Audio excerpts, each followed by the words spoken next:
Dobré jedlo a pivo patria k sebe. Nie je to iba klišé. Svedčí o tom aj akcia Snúbenie jedla, piva a hudby. Penzión Precedens v Malom Ruskove po roku opäť pripravil lahôdku pre milovníkov dobrého jedla. Tentokrát sa jedlo nesnúbilo s vínom, ale s pivom. Robíme to hlavne kvôli ľuďom. Tu v širokom okolí nič také nie je, tak ľudia si môžu prísť vychutnať to jedlo.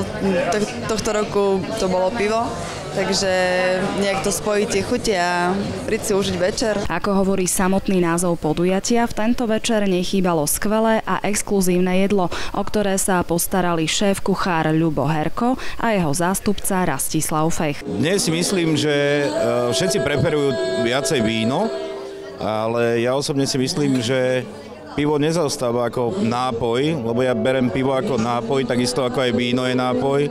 Samozrejme už to nechám na ľudí v akom množstve a pivo a jedlo samozrejme, že idú dokopy odjak živa. Ten výber toho piva k nejakému jedlu, dá sa povedať, že hovoríme o pivnom somelierstve, ale Našinec pozná predovšetkým vinného someliera a my zakladáme a chceme rozvinúť aj takúto somelierskú aktivitu, veď somelier je človek, ktorý pozná nápoj a doporučuje ho. A môže to byť aj pivo pokojne. Výber správneho piva k jedlu je veľmi dôležitý. A ak si myslíte, že pivo sa k exkluzívnym jedlám nehodí, nie je to tak. Je veľmi dôležité vyspájať tieto dva artikle, lebo nápoj je to, čo k jedlu patrí, a aj tam sa človek musí samozrejme trafiť. Ľudia si myslia, že pivo sa hodí len ku grillovanému mäsu v lete alebo k pečenému kolenu, prípadne k rebrám, ale nie je to také jednoduché, ako sa to niekedy zdá a práve to je mojou úlohou alebo našim cieľom teda, aby sme ľuďom predstavili, že teda sú rôzne typy pív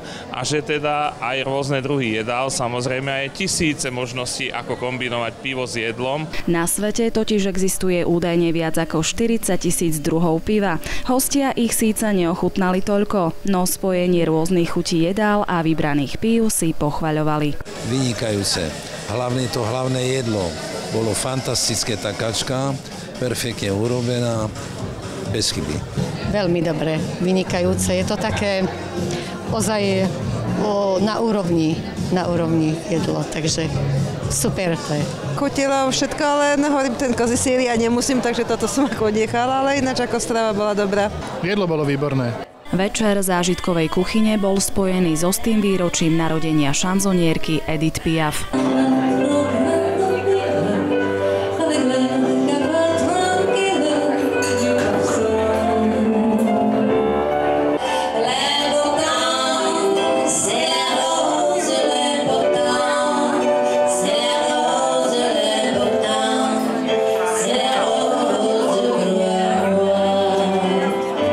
Boli by sme radi, keď sme v tom mohli ďalej pokračovať a stala by sa takou našou tradíciou aj do ďalších rokov. Z Malého Ruskova v okrese Trebišov Ivana Kanuščáková.